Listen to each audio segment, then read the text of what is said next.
चलिए, अब आज की कहानी शुरू होती है मराठा युद्ध से।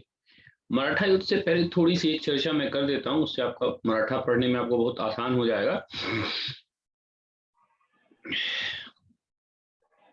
सर कोहिनूर सर कल आपने कहा था पढ़ने के लिए। हाँ, हाँ। पढ़ा था उसको? पढ़ा था विवेक? आवाज़ नहीं आ रही आपकी?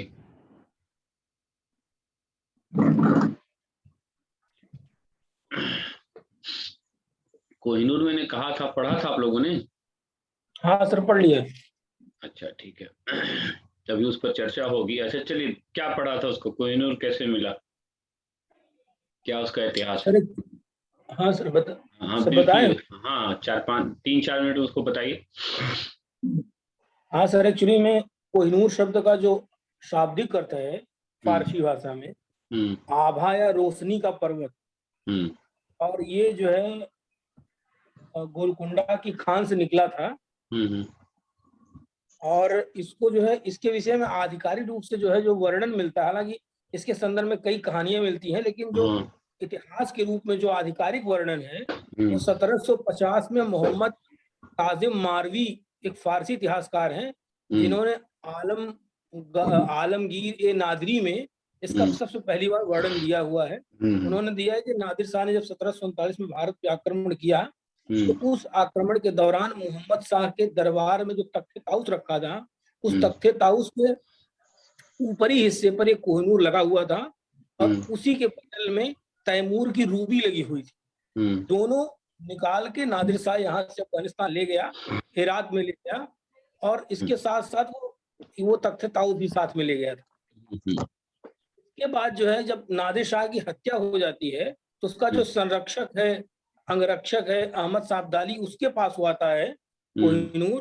और हुँ, फिर उसके बाद जो अफगानिस्तान का एक शासक इसको पदच्युत कर दिया गया सुजा शाह, शाह वह शुजा, हाँ, वो हुँ, भाग आता है 1830 में पंजाब। हुँ, और 1830 में जब पंजाब आता है तो ये रणजीत सिंह को हुँ, भेंट कर देता है कोहिनूर हुआ। हुँ, फिर 1841 में द्वितीय आंग्ल सिख युद्ध के पश्चात जब सिख पराजित होते हैं और उसके बाद एक अल्पवयस्क जो रणजीत सिंह के पुत्र हैं दिलीप सिंह, तो हुँ, इनसे जो है छीन कर जो है डलहौजी उसको भिजवा देता है इंग्लैंड। इंग्लैंड जिस जहाज से भिजवाता है उसका नाम है मेदिया जहाज, जो यहाँ से जाता है कोहिनूर हीरा लेकर। हुँ, वर्तमान में जो है जो लंदन का टावर है, टावर ऑफ ज्वेल्स है, हुँ, उसमें ये रखा हुआ है। और ये जो है महारानी विक्टोरिया के ताज में लगा हुआ है। एक महत्वपूर्ण बात सर और इसके संदर्भ में है कि ये एक्चुअली में पुरुष स्वामियों के लिए दुर्भाग्य का प्रतीक रहा है कोहिनूर, हुँ, और लेकिन स्त्री स्वामियों के लिए ये जो है समृद्धि का प्रतीक रहा, क्योंकि जैसे ही ये गया विक्टोरिया के पास तो हुँ, उसका इंग्लैंड का साम्राज्य 1852 के बाद से और लगातार बढ़ा। हाँ, दूसरी बात, हुँ, एक्चुअली में ये जो हीरा है ये गोलकुंडा की खान से जरूर निकाला गया था, लेकिन ये किसी दक्षिण भारतीय देवी की आंख के रूप में लगाया गया था, क्योंकि अभी भी 2-3 मंदिर, जैसे मदुरई का मंदिर है और एक वहां पे मंदिर है माउंट आबू में। माउंट आबू में जो प्रथम तीर्थंकर है ऋषभनाथ जी के मूर्ति में उनकी आंख में 2 हीरे लगे हुए थे। तो आंखों में मतलब हीरे के माध्यम से आंख लगाना और आंख बनाना, ये मंदिर स्थापत्य में मुख्य देवता जो काफी समृद्ध देवता रहे होंगे, जो जिनको राज की मंदिर को राजाश्रय प्राप्त हुआ होगा, हुँ, उनमें जो मुख्य मूर्ति होती थी उनमें आंख हीरे की लगाई जाती थी। ये एक्चुअली में कोहिनूर किसी दक्षिण भारतीय मंदिर के मूर्ति की आंख है, जिसको निकाल लिया तुर्कों ने, और तुर्कों ने निकाल कर इसको मुगल सम्राट के पास, और एक्चुअली में ये मुगल सम्राट के पास पहुंचा कैसे, तो मोहम्मद बिन तुगलक, जिसका नाम उलूग खान है, गयासुद्दीन तुगलक के समय में वो जो है वारंगल काकतियों पर आक्रमण करता है, तो प्रताप रुद्रदेव से उसे यह हीरा प्राप्त होता है। उसके बाद ये पीढ़ी दर पीढ़ी, इसका थोड़ा सा वर्णन बाबर ने अपनी बाबरनामा में भी लिखा हुआ है। बाबरनामा में उसने लिखा है कि उसने ये लिखा है, उसने एक दूसरी कहानी लिखी हुई है। उसने ये लिखा हुआ है कि ये हीरा मालवा के शासक से अलाउद्दीन खिलजी को प्राप्त हुआ था। और अलाउद्दीन खिलजी के माध्यम से ये हमारे तक पहुंचा है। और ये भी लिखता है कि इससे 2 दिन का पूरे विश्व के लोगों को 2 दिन तक इस हीरा को बेचकर खाना खिलाया जा सकता है। ये वर्णन बाबरनामा में बाबर लिखता है। लेकिन जो इसका फारसी इतिहासकार है मोहम्मद काजिम मारवी, वो लिखता है कि इसको बेचकर 2.5 दिन तक पूरे विश्व को खाना खिलाया जा सकता है। इसकी ये जो है कीमत है, ये इसकी वैल्यू। दूसरी चलिए बात, देखिए। एक और स्टोरी मिलती हाँ, है मोहम्मद शाह के समय में, किसका नाम कोहिनूर क्यों रखा गया। एक्चुअली में एक तो अब उसका नाम कोहिनूर रखा किसने, क्योंकि बाबरनामा में इसका नाम कोहिनूर नहीं मिलता है। बाबरनामा में मिलता है कि जो है एक हीरा है, और इसका नाम कोहिनूर एग्जैक्टली ये कहा गया कि नादिर शाह ने जब तख्ते ताउस से इसको निकाला, और तख्ते ताउस की कीमत ये थी कि ताजमहल से ज्यादा 2 गुना धन लगा था तख्ते ताउस को बनाने में, तो तख्ते ताउस के ऊपर ही सिरे में लगा हुआ था। जब उसने देखा इसकी चमक, और इतनी तेज चमक थी उसकी, तो उसने ये नाम कोहिनूर उसने दिया, नादिर शाह ने यह नाम दिया 1739 में, ऐसा मोहम्मद काजिम मारवी का कहना है। चलिए देखिए, बहुत अच्छा। हाँ, लग रहा है कि भविष्य का पुरातत्व शास्त्री बोल रहा है। नहीं, ठीक है। देखिए, बहुत अच्छा निकाल के आया न्यूज। सर 2 लाइन और जो हाँ, एकदम एकदम 2 लाइन ये है कि वर्तमान में जो है, जो ये टावर ऑफ लंदन है, ये फिर से चर्चा में इसलिए आया कि 2002 में जो रानी मैडम एक्सपायर की, तो उनका जो ताबूत था, उस ताबूत के ऊपर ये रखा गया प्रदर्शनी के लिए, क्योंकि महारानी विक्टोरिया के बाद महारानी अलेक्जेंड्रिया के अलावा किसी महारानी ने इसको धारण नहीं किया। महारानी अलेक्जेंड्रिया के बाद इसको रख दिया गया जो है जो संग्रहालय में। लेकिन जब 2002 में उनके ताबूत के ऊपर रखा गया रानी के ऊपर, तो फिर से ये विवाद चर्चा में आया। सिखों ने विरोध करना शुरू किया। सिखों ने विरोध करना शुरू किया उसका। उन्होंने विरोध शुरू किया कि हमारी संपत्ति है और इसका हमारे सामने प्रदर्शन किया जा रहा है, इसलिए भारत को इसे लौटाना चाहिए। अभी इस पर 3 लोग दावा कर चुके हैं। 1948 में भारत ने लौटाने की मांग की थी, और 1976 में जुल्फिकार अली भुट्टो ने मांग की थी ब्रिटेन के प्रधानमंत्री से मुझे लौटा दिया जाए, और सन 2000 नवंबर 2000 में तालिबान ने मांग की थी कि ये वैधानिक रूप से अफगानिस्तान की संपत्ति है, इसलिए ये अफगानिस्तान को लौटा दिया। हाँ, ठीक है। सारा चीज बहुत अच्छा। देखिए, इतना उसका अध्ययन किया है, उसमें बस एक सब कुछ ठीक है, बस एक कहानी थोड़ा सा मैं हल्का सा बस 2 मिनट में उसका विस्तारित कर दे रहा हूँ। 10-15 मिनट एक कोहिनूर को समर्पित है। वो सब कुछ एकदम ठीक है, परफेक्ट है। बीबीसी वाला सर्वेक्षण रिपोर्ट बहुत बढ़िया उन्होंने दिया है। उसमें बस एक कहानी थोड़ी सी मिसिंग है, जो बहुत कम इतिहास में मिलती है, कि आखिरकार वो रणजीत सिंह को जो कोहिनूर मिला था, उसके पीछे की कहानी क्या है, बस थोड़ा सा मैं बताता हूँ। तो हुआ क्या कि जो अफगानिस्तान है, तो अफगानिस्तान में ये शाहसुजा शासक है। तो हमारे यहाँ कश्मीर की परंपरा है, तो कश्मीर की परंपरा में एक शासक हुआ करता था जिसका नाम है अता खान, या अता खान बोलते हैं उसको। अता खान ने अफगानिस्तान पर आक्रमण किया और शाहसुजा को कैद करके वहां से लेकर आया। अब जो शाहसुजा को लेकर के चला आया, तो वहां पर उसकी पत्नी है ना, उसका नाम है वफा मोहम्मद। वफा मोहम्मद वहां पर शासक बन गई ना। जैसे अभी आप बोल रहे थे ना कि वो महिलाओं के लिए बेहतर है, पुरुषों के लिए खराब है, तो वहां पर शाहसुजा बाहर हुए, वो कश्मीर के शासक ने उसको कब्जा कर उस पर अधिकार किया। वहां पर वफा मोहम्मद जो है वो शासिका बन गई। तो उन वफा मोहम्मद ने रणजीत सिंह से एक वादा किया कि आप मेरे पति को, शाहसुजा को, वफा मोहम्मद से आप छुड़वाइए, अता मोहम्मद से छुड़वाइए, हम आपको कोहिनूर हीरा देंगे। तो रणजीत सिंह ने आक्रमण किया, कश्मीर के शासक को पराजित किया, शाहसुजा को मुक्त करवाया। लेकिन जब महारानी को हुआ कि कोहिनूर हीरा देना है, तो वैसे भी औरतों से कोई गहना मांग ले, वो कोई देगा? कोई नहीं देगा ना। और वफा मोहम्मद फिर वहां पर बेवफा मोहम्मद हो गई। रणजीत सिंह ने उनको रिकॉल भी करवाया कि मैडम आपने कहा था कोहिनूर हीरा देने के लिए, फिर भी उसने कुछ नहीं लिया। फिर एक बार शाहसुजा से इनकी भेंट हुई वहां पर, फिर शासन सत्ता के लिए जो भेंट हुई, तो शाहसुजा ने कहा कि ठीक है चलिए, बातचीत हुई। रणजीत सिंह ने फिर प्रश्न उठाया कि भाई कोहिनूर हीरा बोला था आपने मुझे देने का, क्यों नहीं दिया? तो रणजीत सिंह को एक चीज बड़ा खुफिया जानकारी बहुत पुख्ता मिली। क्या? शाहसुजा जानता था कि कोहिनूर हीरा कभी भी संकट में जा सकता है। उसने क्या किया था ना कि अपने पगड़ी में उसको छिपा के रखा था। रणजीत सिंह को ये चीज पता हो गई उसकी पगड़ी में है, तो रणजीत सिंह भी पगड़ी पहनते, वो भी पगड़ी पहन रहा है। तो रणजीत सिंह ने उसने ये कहा कि चलिए अब नई मैत्री की शुरुआत होती है। तो भारत में नई मैत्री की शुरुआत कैसे होती है? पगड़ी बदल के की जाती है। अब उन्होंने चालाकी से कि अब पगड़ी बदलना, अब सासुजा के दिमाग में कुछ आया नहीं, अब पगड़ी बदली जाएगी। सासुजा की पगड़ी रणजीत सिंह के समय आ गई। रणजीत सिंह की पगड़ी जो है वो सासुजा के पास आ गई।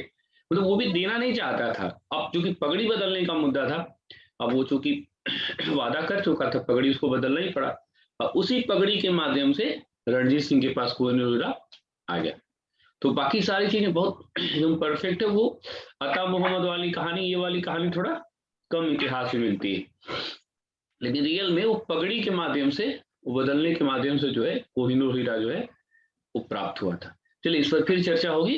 अभी हम लोग आते हैं किस पर? मराठों पर। मराठों का इतिहास पढ़ने से पहले हम लोग को दो चीज समझना चाहिए। दो चीज हम लोग समझ लेंगे तो मराठों का इतिहास से हम लोग को कोई विशेष रूप से दिक्कत नहीं होनी है। देखिए मराठों का इतिहास क्या है?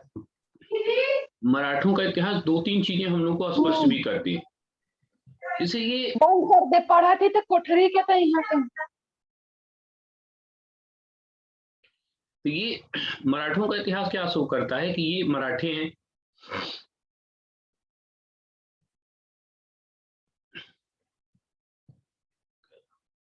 ये मराठा है। मराठों का इतिहास पहला चीज ये बताता है कि देखिए मराठों के पास पावर महत्वपूर्ण है, युद्ध की क्षमता अपने आप में बेहतर है, स्वायत्तता की क्षमता या स्वतंत्रता की क्षमता इसमें बेहतर है। और ये सब होने के बाद भी मराठी भारत में सफल नहीं रहे। तो यहां से पहले चीज ये देखना है कि ठीक है उनके पास युद्ध कौशल बहुत है, क्षमता बहुत है, स्वायत्तता बहुत अधिक है, लेकिन समस्या ये है कि ये स्वायत्तता इतनी ज्यादा है या क्षेत्रीयता इतनी ज्यादा है कि वो किसी एक शक्ति में विलीन होने के लिए तैयार नहीं है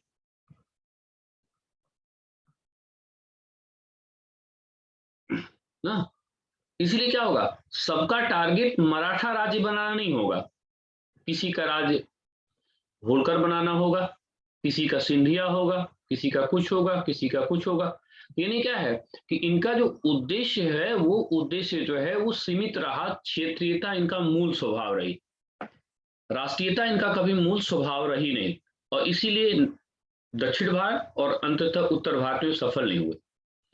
दूसरा क्या है, क्षमता ये बहुत है, लड़ाका बहुत है, लेकिन ये लड़े लेकिन सबसे बड़ा घाटा क्या है कि सबसे ज्यादा लड़ेगी आपस में, और जो भी आदमी आपस में लड़ेगा, ठीक है, उसका विकास निश्चित रूप से क्या होगा, बाधित होगा। और आपस में लड़ने में ही इनकी शक्ति सारी इतनी चली गई कि जो बाहर का मूल शत्रु है, उस बाहर के मूल शत्रु को पहचानने की किसी ने कोशिश ही नहीं की। तो मराठे यद्यपि कि दक्षिण भारत की एक महत्वपूर्ण शक्ति थे, लेकिन उनका कुछ मूलभूत दोष है। देखिए क्षेत्रवाद होना खराब नहीं है, क्षेत्रीयता की प्रवृत्ति होनी खराब नहीं है, लेकिन क्षेत्रीयता अंततः क्या होता है, राष्ट्रवाद में कन्वर्ट होना चाहिए। मैं थोड़ा सा एक दिन आपसे बात कर रहा था कि पूर्वांचल के क्षेत्रों में क्षेत्रवाद बहुत अधिक है ना, उन लोगों में वो कहीं जाएं वो अपनी तरह से रहते हैं, अपनी भाषा, बोली, संस्कार, काम करने का तरीका वो अपनी तरह से रहता है। लेकिन अच्छी चीज क्या है कि उनका क्षेत्रवाद अंततः राष्ट्रवाद में बहुत तगड़े ढंग से परिवर्तित होता है। जैसे हमारी बात आप नहीं मानेंगे, कोई दिक्कत नहीं है, एक श्रीलाल शुक्ला हैं जिन्होंने राग दरबारी लिखा है उपन्यास, उन्होंने एक चीज बहुत अच्छे से लिखा है कि जो क्षेत्रवादी नहीं हो सकता है वो राष्ट्रवादी नहीं हो सकता है। जो इलाहाबाद में रह करके ये नहीं कह सकता कि मैं कौशाम्बी में रहने वाला हूँ, वो दिल्ली में रह करके ये भी नहीं कहेगा कि हम यूपी का रहने वाले हैं, और वो कैलिफोर्निया में रह करके ये भी नहीं कह पाएगा कि हम भारत में रहने वाले हैं। क्योंकि आज उसको लगता है कि मैं कौशाम्बी का हूं तो थोड़ा पिछड़ा हूं, कल उसको लगता है कि मैं यूपी का लगता हूं तो इसलिए पिछड़ा हूं, और फिर देश के बाहर जाएगा तो लगेगा कि भारत हमारा पिछड़ा है। तो क्षेत्रवाद राष्ट्रवाद में कन्वर्ट होना चाहिए। मराठों का क्या हुआ कि मराठों का क्षेत्रवाद आंतरिक संघर्ष का अड्डा बन गया, और वैसे भी जब दो पक्षों में लड़ाई हो गई तो तीसरे को इसका लाभ मिला। मराठा सत्ता के विनाश के लिए अंग्रेजों को उतना जिम्मेदार आप नहीं ठहरा सकते। तीनों चरण को याद करिए ना, तीनों चरण में शुरुआत अंग्रेजों ने नहीं की है। तीनों चरण में हुआ क्या, इन लोगों के आंतरिक झगड़े हुए, जो पक्ष कमजोर हुआ वो अंग्रेजों के पास गया और अंग्रेजों ने उनको प्रोटेक्ट किया। तो हम सीधे सीधे यहां पर अंग्रेजों को जिम्मेदार नहीं मान सकते। समस्या इन्हीं लोगों के शुरू हुई कि इनकी क्षेत्रीयता ने इनके भाव को सीमित किया।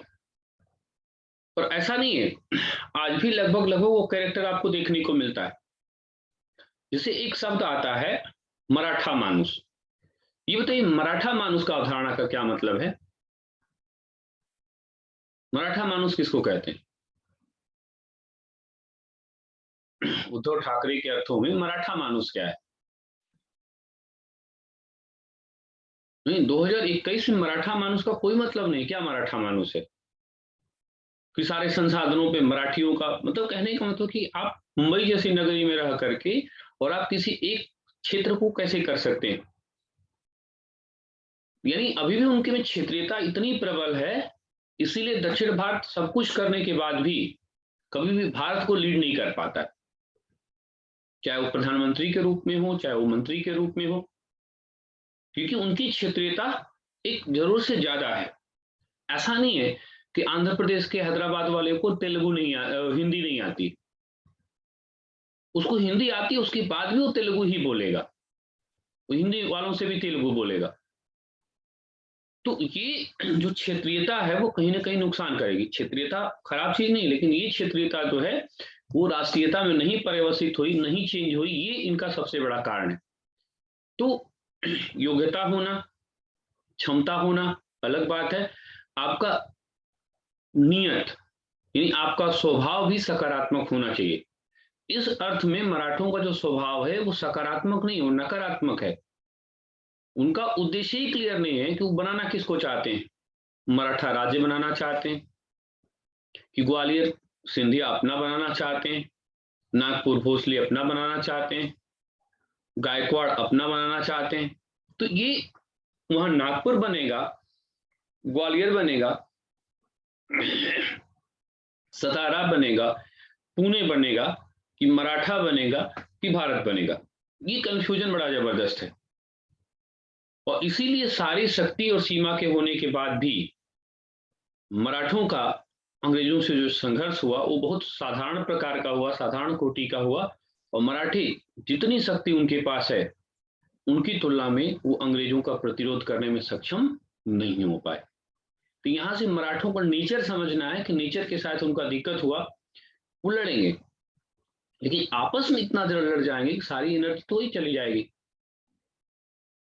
एनर्जी लगभग कमोबेश लोगों के पास समान ही होती है। अब आपके पास ऐसा थोड़ा कि एनर्जी कम है, कुछ लोग दूसरे की आलोचना करने में भी दिन रात लगा देते हैं।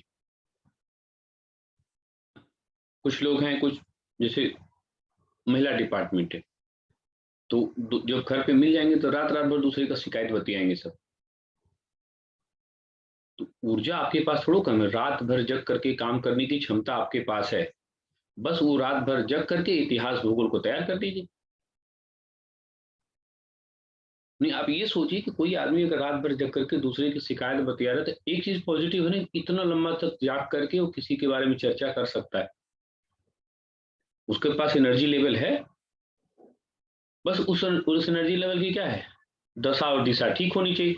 मराठों के साथ यही है, ऊर्जा का स्तर है। हाँ, आज भी बाजीराव सिंघम है, क्योंकि वो जो बाजीराव सिंघम है वो किसके लिए सफल हुए ना, उनका क्षेत्रीयता क्यों राष्ट्रवाद में कन्वर्ट नहीं हुई? मराठे उत्तर भारत में क्यों नहीं सफल हुए? तो ये सब जो प्रश्न है, ढेर सारे प्रश्न यहाँ उठेंगे। बस यहाँ ये समझना है कि इसलिए ये पढ़ना बहुत आपको आसान है। हर चरण में लड़ेंगे आपस में, जो कमजोर होगा वो अंग्रेजों के पास पहुंच गया। अंग्रेजों को क्या, बिल्ली के भाग्य से सीकर टूटा। अंग्रेज तो उसी की खोज में वहां बैठे गए। तो ये मराठों का नेचर है, मूल स्वभाव है, इसको समझ लीजिए और उसके बाद फिर हम लोग पढ़ना शुरू करते हैं। अब हम लोग सीधे सीधे मुद्दे पे आ जाते हैं और ये मराठा युद्ध पे आते हैं।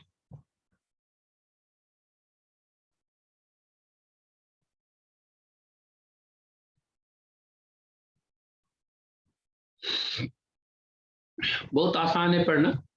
अंग्रेजों और मराठों के बीच में 3 फेज में युद्ध चला है। एक एक फेज को मैं समझाता चल रहा हूं, पहले समझ लीजिए, फिर जहां पे लिखना होगा मैं बताऊंगा।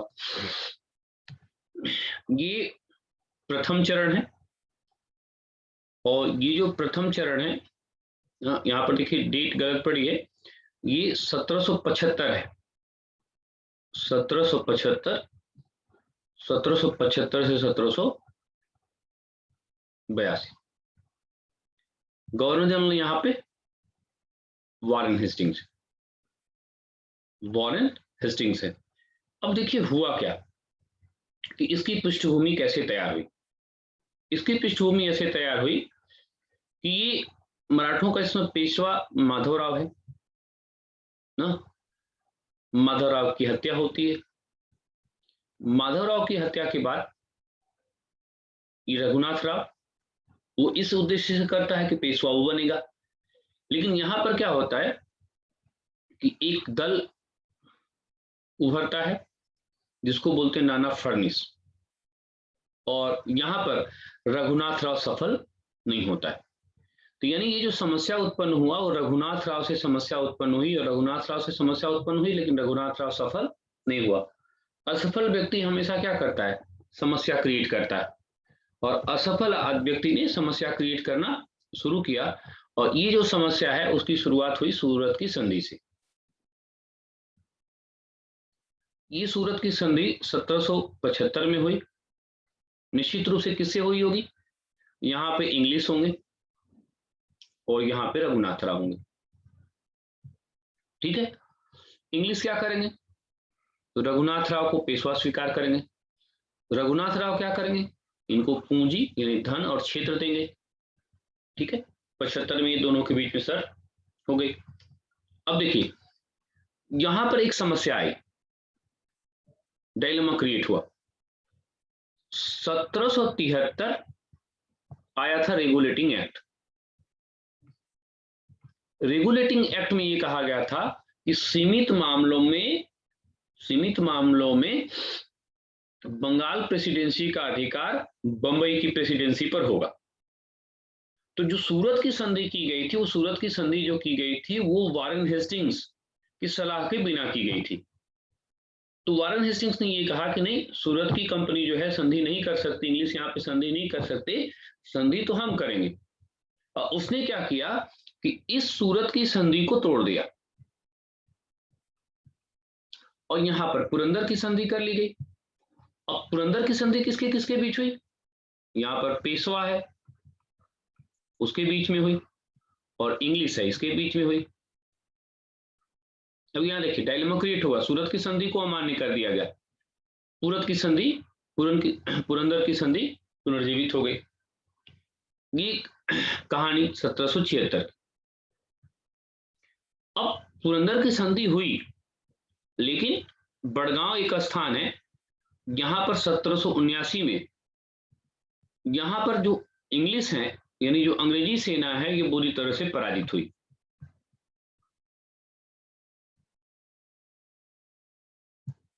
अब वॉरेन हेस्टिंग्स के लिए क्या था, ये सम्मान का प्रश्न था कि इस युद्ध में उसकी भागीदारी सुनिश्चित हो, और अंत में भागीदारी हुई। लेकिन अंततः क्या हुआ, सालबाई की संधि 1782, और इसी सालबाई की संधि के माध्यम से प्रथम आंग्ल मराठा युद्ध की समाप्ति हुई। ये जो सालबाई की संधि हुई ये विभिन्न रूपों में महत्वपूर्ण है।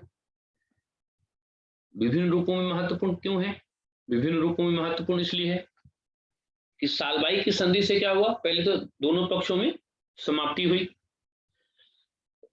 जो सालबाई की संधि है इसमें 2 लोगों की भूमिका महत्वपूर्ण है। भारत की तरफ से सिंधिया ने इसमें मध्यस्थता की थी और इंग्लैंड की तरफ से इसमें एक व्यक्ति हैं एंडरसन। एंडरसन ने इसमें किया था। अब इसमें देखिए हुआ क्या हुआ ये कि जो माधवराव नारायण है, माधवराव नारायण, इस माधवराव नारायण को पेशवा स्वीकार कर लिया गया। दोनों के बीच में क्या हुआ, 20 वर्षों के लिए शांति स्थापित हो गई। माधवराव नारायण पेशवा बना, दोनों लगभग अपने पूर्ववर्ती स्थिति में हो गए। जो रघुनाथ राव था, उस रघुनाथ राव को कहा गया कि भाई आपको पेंशन दिया जाएगा ना। मराठों ने ये कहा कि चलिए हम फ्रांसीसी बस्तियों को प्रतिबंधित करने का प्रयास करेंगे। इन्हें कुल मिला जुला के क्या है कि वो अपने पूर्ववर्ती जगह पे पहुंचे, माधव नारायण को पेशवा बनाया गया और 20 वर्षों के लिए दोनों पक्षों में क्या हुआ, दोनों पक्षों में समझौता हो गया। यानी प्रथम मराठा युद्ध जो हुआ वो सालबाई की संधि के साथ क्या हुआ, वो सालबाई की संधि के साथ ये समाप्ति हुई। तो इसमें संधियों पे संधियां हुई हैं और संधियां इसीलिए हुई है। वैसे भी ज्यादा संधियां कब होती हैं, जब कंफ्यूजन बहुत ज्यादा होता है। संधि ज्यादा कब होती है, जब कंफ्यूजन बहुत है। सूरत की संधि है, अंग्रेज कंफ्यूज है किससे संधि करे, उन्होंने तुरंत रघुनाथ राव से कर दिया, एक डिफैक्टो आदमी से कर दिया। अब डिफैक्टो से कर दिया, फिर वाराणसी सिंह ने कहा नहीं ये तो डिफैक्टो है, हम करेंगे, पेशवा से कर लिया। फिर अब जब अंग्रेज हारने लगते हैं तो अब वहां पर उनको लगता है कि ये तो फिर अब नाक का प्रश्न हो गया, सम्मान का प्रश्न हो गया, और अंत में सालबाई की संधि होती है। सालबाई की संधि से दोनों अपने पूर्ववर्ती स्थान पर पहुंच जाते हैं, जहां पुरंदर की संधि है वहां से पहले वाली पोजीशन में पहुंच जाते हैं। माधवराव नारायण को पेशवा स्वीकार किया जाता है और रघुनाथ राव को पेंशन की व्यवस्था कर दी जाती है। यानी जो आंतरिक संकट है, उस आंतरिक संकट का विस्तार ही प्रथम मराठा युद्ध के रूप में जाना जाता है। हाँ विवेक, क्वेश्चन।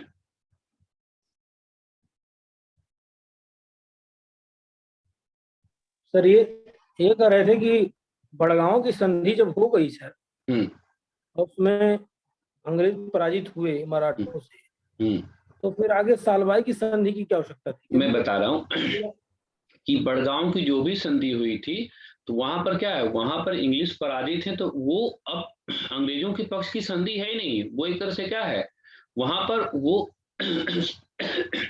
अंग्रेजों के साथ जो भी संधि हुई तो एक तो पहले पराजित करके की गई थी, तो सारा क्लास किसका था, मराठों का था। तो वहां पर अंग्रेज जब पराजित हुए तो वैसी संधि करने के लिए वो क्यों तैयार होंगे, क्योंकि वहां तो साम्राज्य विस्तार पर लगे हैं ना। वहां बंगाल वो जीत ही गए हैं, बंगाल वो परंपरा में जीत गए हैं। तो अगर बड़गांव की संधि वो स्वीकार कर लेते, तो बड़गांव की संधि हुई तो वो क्या हुई कि वो बंगाल के प्रेसिडेंसी के लिए या वाराणसी के लिए क्या है, एक अपमानजनक संधि थी। अब जब अपमानजनक संधि है तो फिर दोनों में लड़ाई शुरू हो जाएगी। लड़ाई में फिर अब देखा जाएगा कि नहीं, अनिर्णय की स्थिति आएगी। तो अंत में फिर सालबाई की संधि है। तो बड़गांव की संधि वो इंग्लिश कभी भी मानने को तैयार नहीं है, इसलिए कि वो अभी तैयार ही नहीं है युद्ध के लिए, तो उनको युद्ध करना पड़ा। तो बड़गांव की संधि कर लेते तो उनका मराठों के यहाँ से पैकेज ही बन जाता, वो समाप्त हो जाते। तो बड़गांव की संधि उनके लिए अपमानजनक थी और इस रूप में उनको आगे युद्ध करना पड़ा। कई युद्ध हुए, अब सफल कोई नहीं होगा, और अंत में सालबाई की संधि से जब फिर अपने अनुसार उनका जब काम हो जाएगा, यानी वहां पर फिर जो पेशवा है वो भी अंतिम रूप से जीतने में सफल नहीं होगा, ये भी अंतिम रूप से जीतने में सफल नहीं होगा, तब जाकर के अंत जो होता है वो सालबाई की संधि से। तो कहने का मतलब ये जो संधियां इतनी हुई हैं ये कंफ्यूजन है ना। और ये कंफ्यूजन किसके किसके बीच का है, ये खुद पहली बार देखेंगे तो अंग्रेज भी यहाँ पे कंफ्यूज है उनको करना क्या है।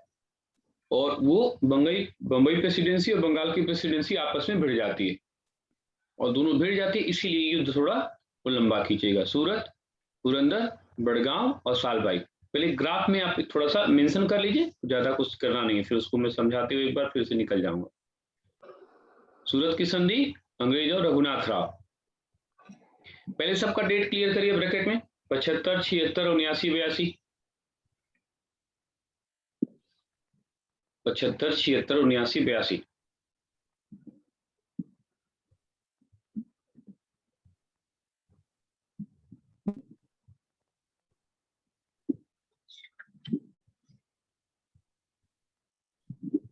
75 में संधि इंग्लिश और रघुनाथ राव के बीच में,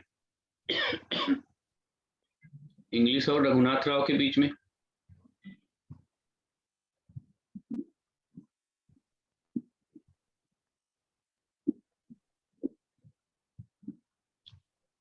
और रघुनाथ राव के बीच में।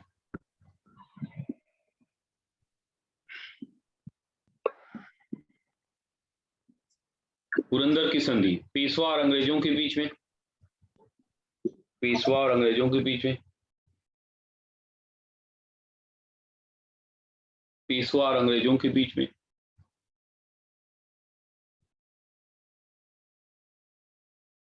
बड़गांव की संधि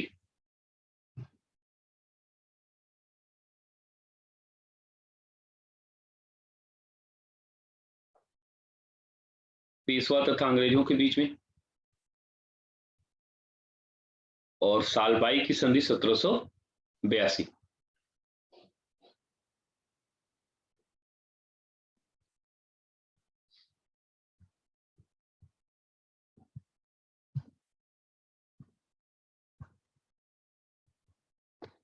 सालबाई की संधि का जितना क्लास होगा वो याद करके रखना है।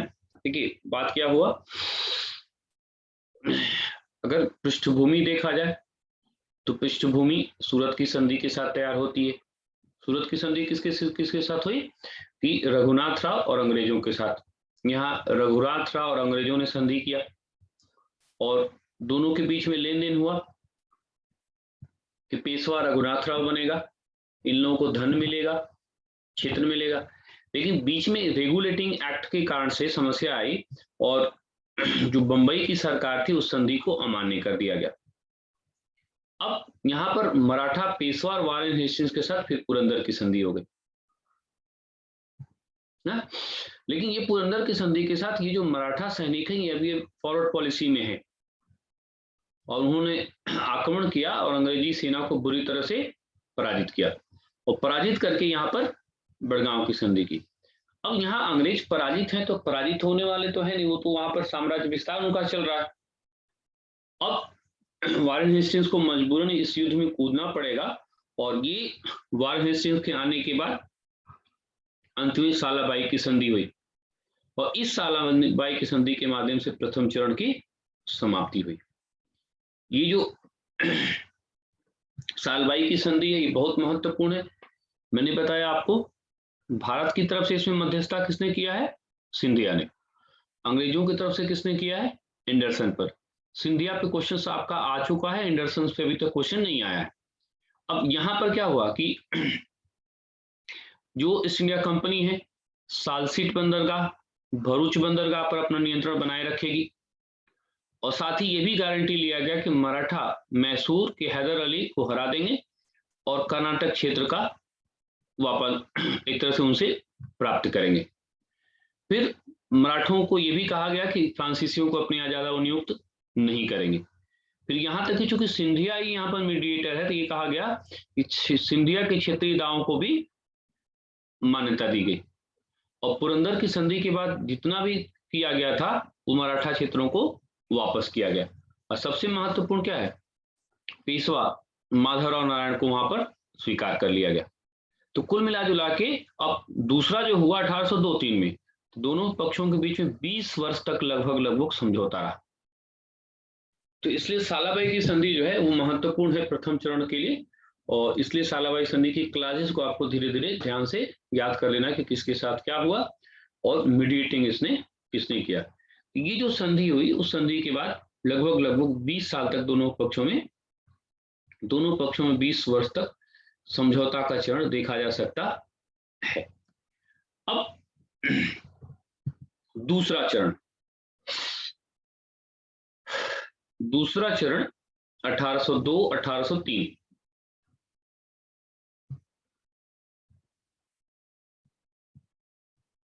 अब थोड़ा ध्यान से देखिए, ये जो दूसरा चरण है तो पहले चरण और दूसरे चरण जो हम 20 वर्षों में आते हैं तो हम क्या देखते हैं कि अंततः परिवर्तन क्या क्या हुआ और इन परिवर्तनों का परिणाम क्या हुआ।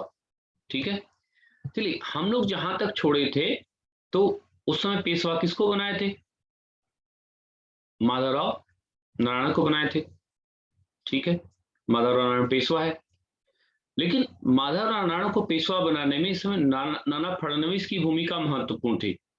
अब यहाँ पर ये शासक के रूप में काम कर रहा है और ये वास्तविक शासक के रूप में काम करने लगे, और ये नाना फडणवीस का व्यवहार इस तरह से हुआ कि अंततः माधवराव नारायण ने क्या किया, आत्महत्या कर ली। देखिए, पद महत्वपूर्ण नहीं है। जैसे मान लीजिए कि आप मुख्यमंत्री बने और और आपके घर में बहुत ढेर सारे लोग हो, आप मंच पे कुछ बोल रहे हो, आपको वहीं पे हड़का ले, वहीं पे कुछ बोल दे ना, आपके चाचा आपको एक झापड़ मार दे, बाद में बोले कि हम तो इनको गोद में खिलाए हैं ना। तो कहने का मतलब क्या है, इस तरह के अपमान का अगर चीजें होगी तो एक स्थिति ऐसी आएगी कि आपको लगे कि हम मुख्यमंत्री होने से फायदा क्या है। तो नाना फडणवीस का व्यवहार इस तरह से हुआ कि माधवराव नारायण को आत्महत्या करना पड़ा। चलिए, अब माधवराव नारायण की जब हत्या हुई या उसने आत्महत्या किया तो दूसरा पेशवा आया बाजीराव द्वितीय। इसके बाद पेशवा कौन बना, बाजीराव द्वितीय। अब बाजीराव द्वितीय है तो ठीक है, कोई दिक्कत नहीं। अगर नाना फडणवीस होते तब तो कुछ बात बनती भी, लेकिन संयोग से क्या हुआ, फिर नाना फडणवीस की मृत्यु भी हो गई। अब नाना फडणवीस की मृत्यु के महत्व को आप समझिए। एक रेजिडेंट है जिसका नाम है पामर, वो तो इतना तक कहता है कि नाना फडणवीस की मृत्यु के साथ मराठों की बुद्धिमत्ता भी समाप्त हो गई। यानी जो नाना फडणवीस थे ये एक तरह से मराठों के मस्तिष्क के रूप में जाने जा रहे हैं। मराठों की ये मस्तिष्क है, और किसी भी व्यक्ति का अगर मस्तिष्क नहीं काम करेगा तब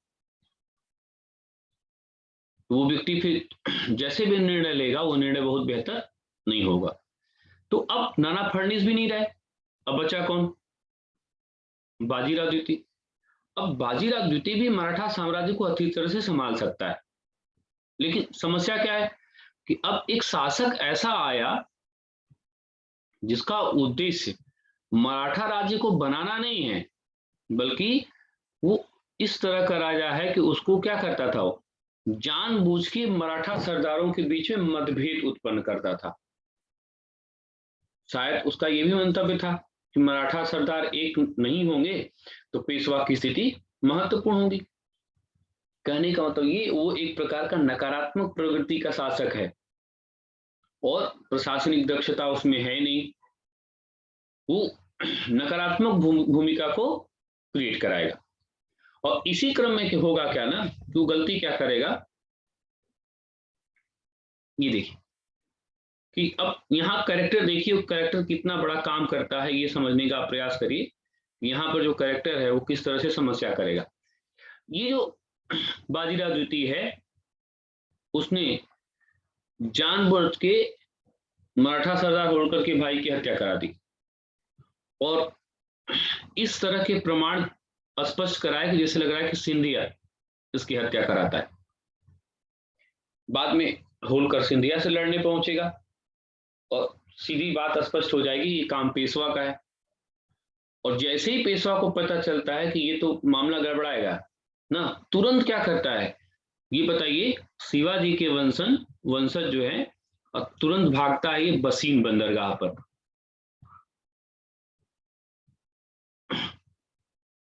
बसीन बंदरगाह पर ही पलायित हो जाता है। थोड़ा शब्द को सुधार दीजिएगा, लिखा होगा लाइट हो जाता है, पलायित हो जाता है, और यहीं पर अंग्रेजों से संधि करता है। तो ये बसीन बंदरगाह पे ही संधि हुई थी, इसीलिए इसको बसीन की संधि कहा जाता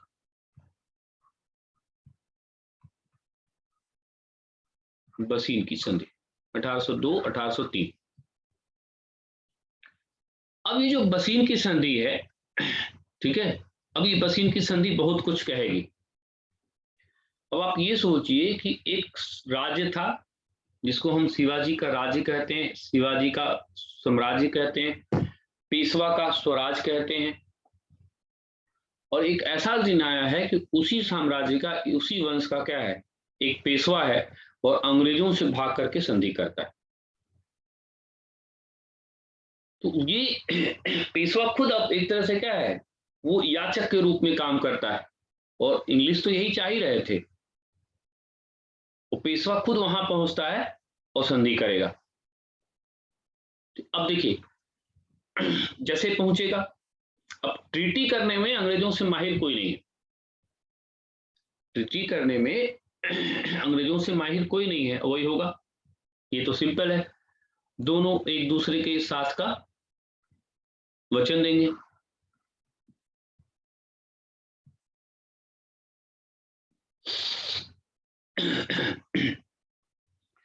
और पेशवा बाजीराव क्या है, डरा हुआ है। वो अंग्रेजों से बोलेगा कि ऐसा है कि आप सीना रखिए यहां पर। अंग्रेज तो यही चाह ही रहे थे, और उन्होंने यहां नहीं, उन्होंने कहा कि चलिए हम आपको सैनिक रख रहे हैं, तो खाना भी रख दे रहे हैं, लेकिन बदले में हमको आप पैसा दीजिए। ये देखिए, बदले में पैसा दीजिए। वो हर जगह है, वो तो रखवाएंगे रखवाएंगे, बेलजली का समय है, यूरोपियों को वहां अपने स्थान वो नहीं देगा। अभी जो बसीन की संधि है, इस बसीन की संधि ने मराठों की सत्ता की पोल खोल करके रख दिया ना। मराठों का अपना एक सम्मान था, उनका अपना अहम था, उनका अपना ईगो था ना। मराठों को एक विशेष गुणों के कारण लोग जाने जाते थे। उस सम्मान को, उस ईगो को, उस स्वतंत्रता को मराठों ने अंग्रेजों के हाथों में गिरवी रख दिया। और मराठे जो इंग्लिश है या अंग्रेज है या ईस्ट इंडिया कंपनी है, इसको अब भविष्य के लिए भी देखती है कि बहुत अच्छा मौका मिला है। अभी तक मराठा सत्ता एक थी, जिसको हम पेशवा सत्ता के रूप में जानते हैं। वो समझ गए कि एक ऐसा मौका मिला है कि मराठों का डिवीजन इस तरह से करिए कि मराठे कभी भी एक न होने पाए। और इसका सबसे बड़ा प्रमाण क्या है कि उन्होंने जितने मराठा सरदार थे, उनसे सबसे अलग अलग संधि की। जैसे देखिए, ये देवगांव की संधि भोसले से किया, सूरज अर्जनी गांव की संधि सिंधिया से किया, राजपुर घाट की संधि ये होलकर के साथ किया। ये दोनों संधि 1803, ये संधि 1805। अब यहां देखिए, अलग अलग संधि करने का क्या महत्व है। वो ये दिखाना चाहते हैं कि जो ये मराठे हैं, ये विभिन्न सत्ताओं में बटे हुए, और किसी के मन में ये भाव भी न रहे कि कोई मराठा सत्ता एक है।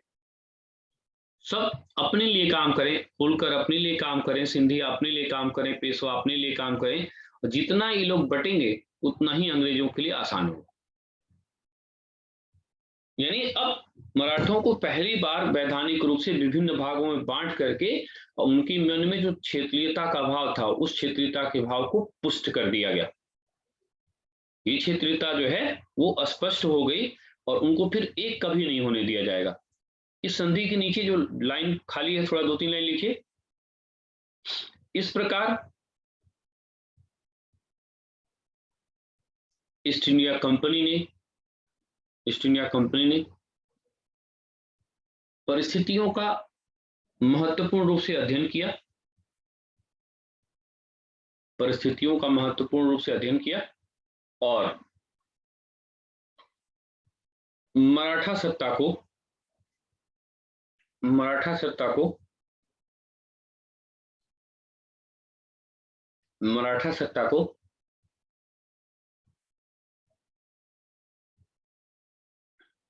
मराठा सत्ता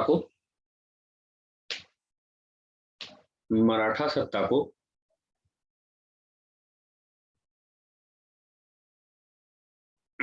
मराठा सत्ता को वैधानिक रूप से मराठा सत्ता को वैधानिक रूप से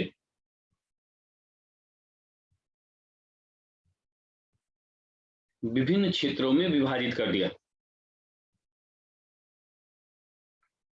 विभिन्न क्षेत्रों में विभाजित कर दिया।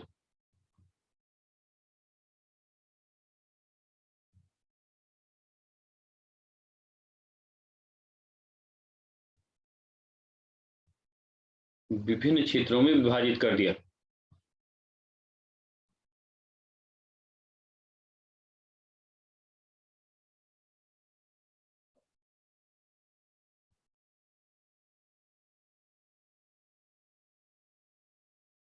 अर्थात मराठवाड़ा के एकीकरण की प्रक्रिया को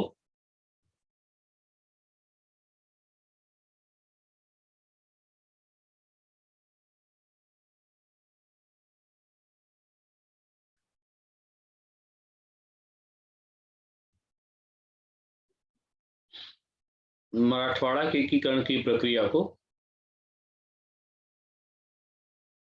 मराठवाड़ा के एकीकरण की प्रक्रिया को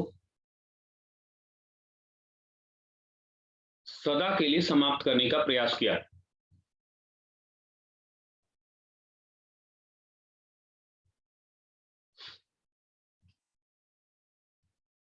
इसीलिए कहा भी जाता है कि कथन सिडनी ओवन का है, सिडनी ओवन जो मैं बोलने जा रहा हूं। कहा भी जाता है कि बसीन की संधि ने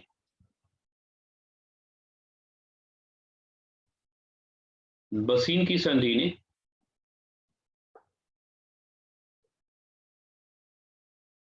बसीन की संधि ने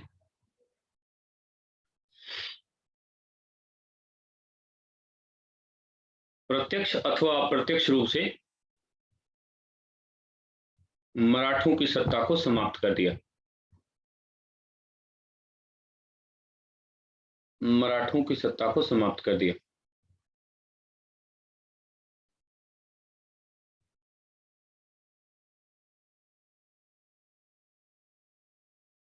मराठों की सत्ता को समाप्त कर दिया।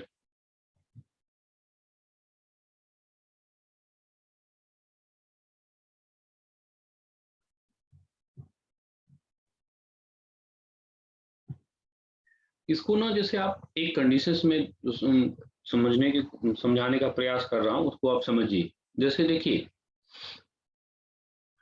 ये वकील है ना, ये पति है, ये पत्नी है। इन दोनों के बीच में झगड़े होते हैं।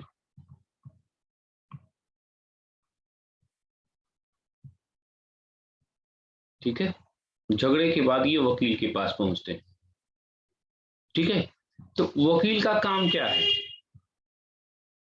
वकील क्या कराएगा? जैसे ये पत्नी बोलती है कि हाँ यहाँ से झगड़े होते हैं, ये बोल रहा हमसे झगड़ती है, तो इस वकील का काम क्या है ये बताइए। वकील क्या करेगा? मान लीजिए कि पहले पत्नी पहुंची यहाँ पे, एक वकील है ए कि हमारे पति हमसे झगड़ा करते हैं, तमाम तरह की समस्या है, तो क्या करें? तो वकील क्या बोलेंगे उनको? सर ये कहेंगे आईपीसी सेक्शन 498 और 321 महिला उत्पीड़न दहेज का एक मुकदमा इनके ऊपर डालो। देखो सही हो जाए, बुद्धि ठिकाने हो जाएगी। बुद्धि ठिकाने हो जाएगी। देखो पहली बात क्या है कि वकील का उद्देश्य क्या है, पहले ये देखना है। वकील का उद्देश्य ना तो ये पत्नी है ना तो ये पति है ना, वो ये जानता है कि इन लोगों के बीच में जितने झगड़े होंगे और जितने तगड़े झगड़े होंगे उतना इसको लाभ मिलेगा ना। और वो पत्नी को तो ऐसे ऐसे चार्ट बना करके देगा कि तुम ये आरोप कोर्ट में लगाना, जो ये नहीं करता वो भी आरोप लगाना, तब तुमको इससे मुक्ति मिल जाएगी।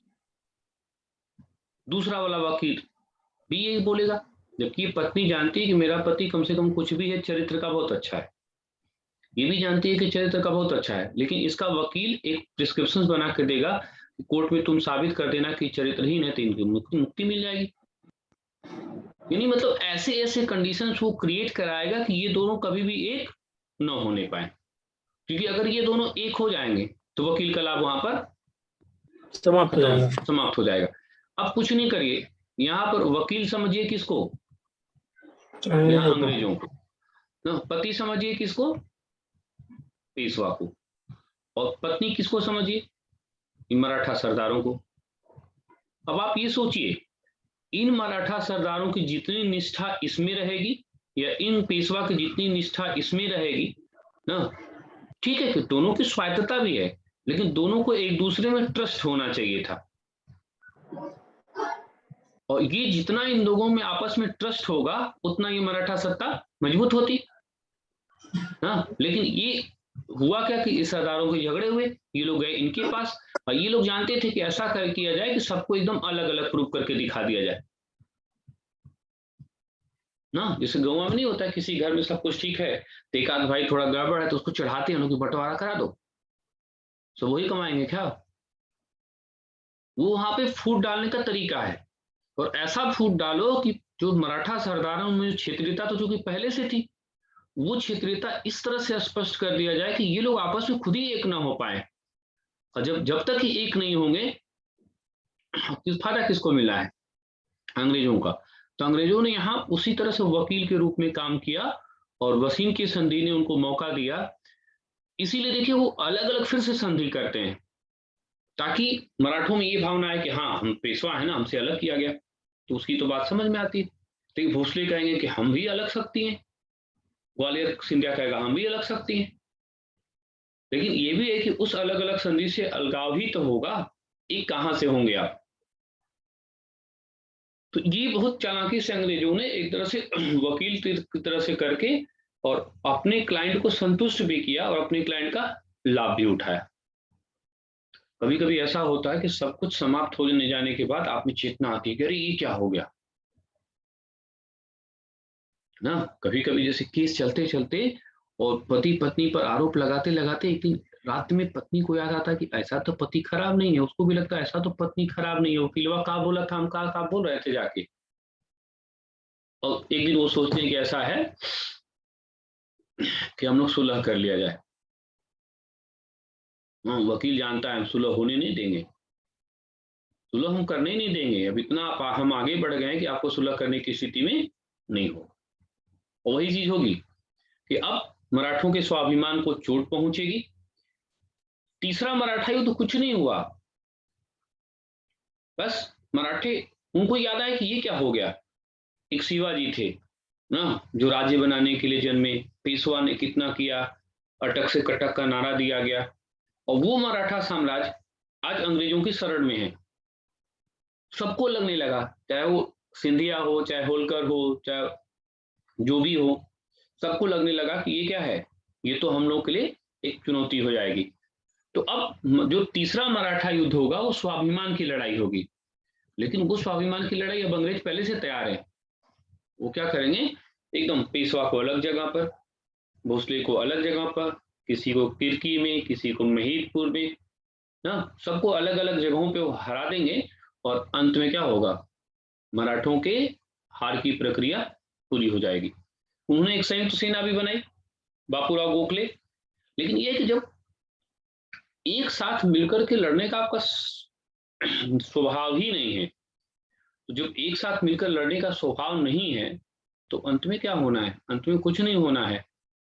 बस मराठा स्वाभिमान की एक लड़ाई हुई, और उस मराठा स्वाभिमान की लड़ाई में 1817-18 में मराठा परिवेश समाप्त हो गया, और लॉर्ड हेस्टिंग्स के समय 1817-18 में मराठा को मिला लिया गया, और यहीं से बहिष्कृत किया जाएगा किसको, बाजीराव द्वितीय को। उसको फिर पेंशन दी जाएगी। चलिए वो कहानी तो बाद में। तो यहाँ 1817-18 में एक तरह से मराठा साम्राज्य खत्म हो गया। अब यहाँ विचार करने की जरूरत ये है कि इनके पास शक्ति बहुत महत्वपूर्ण है, लेकिन दूसरे चरण में थोड़ा मोड़ा अगर छोड़ दिया जाए तो पहला दूसरा तीसरा, पहले चरण में थोड़ा सा छोड़ दिया जाए तो पहला दूसरा तीसरा चरण कहीं भी क्या मराठे अंग्रेजों को समझ पाए कि मूल समस्या साम्राज्यवाद में है, हमको अंग्रेजों से लड़ना है, कभी उनका ध्यान गया। पूरे तीनों चरणों में देखिए तो मराठे क्या ये समझ पाए, जैसे मैसूर समझ पाया कि नहीं शक्ति अंग्रेजों से है, समस्या स्वतंत्रता में है, फ्रांस की क्रांति के लिए उसने काम किया, राजदूत भेजा, लोगों से समर्थन लेने की कोशिश किया ना। तो उनसे बड़ा साम्राज्य है, बड़ी शक्ति उनके पास है, बड़े उनके पास संसाधन है, लेकिन क्या मराठे इन तीनों चरणों में कहीं भी अपने उद्देश्य को स्पष्ट कर पाए कि उनको किससे लड़ना है। उनको अपने आप में लड़ना है, अपनी से लड़ना है। और ऐसा नहीं, आज भी उद्धव ठाकरे को ये समझना चाहिए, बंबई को बनाना है, देश को बनाना है, राष्ट्र को बनाना है, किसको बनाना है आपको? मराठा मानुस बनाना है कि राष्ट्र के लिए काम करना? तो ये जो मराठे हैं वो इस रूप में असफल हुए, और तीसरे चरण में ये प्रक्रिया जो है जाकर के ये पूरी हो जाती है, और तीसरे आंग्ल मराठा युद्ध के बाद इनका काम समाप्त और मराठों को राज्य में मिला लिया जाता है। तो जो संयुक्त सेना बनेगी बापूराव गोखले के नेतृत्व में, और तीसरे चरण में सेना जो है वो समाप्त हो जाएगी। साक्षी, इस तीसरे चरण में वो लॉर्ड हेस्टिंग्स हो गया। दूसरे चरण में गवर्नर जनरल कौन होगा 1803 में?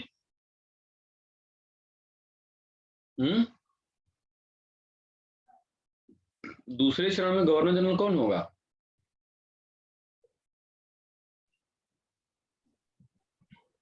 साक्षी, आवाज पहुंच रही है? जी सर। तो 1802-3 में गवर्नर जनरल कौन होगा?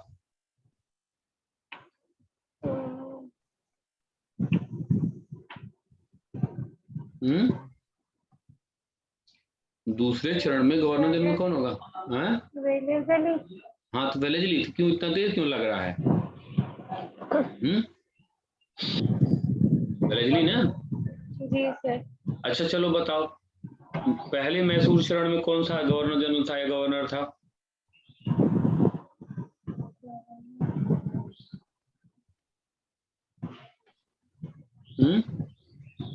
Sir Warren Hastings. प्रथम चरण में वॉरेन हेस्टिंग्स था।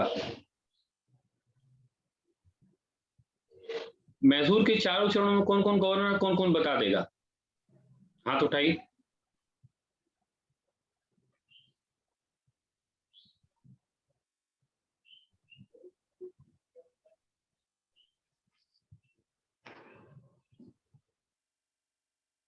राजकुमारी और लोग?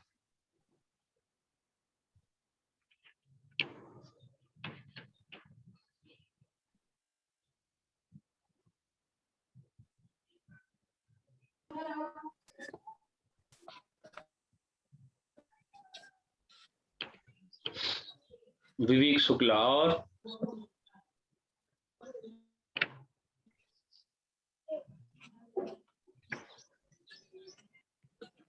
बाकी लोग बहुत हिम्मती हैं भाई, बाकी लोग कुछ काम ही नहीं करना चाहते।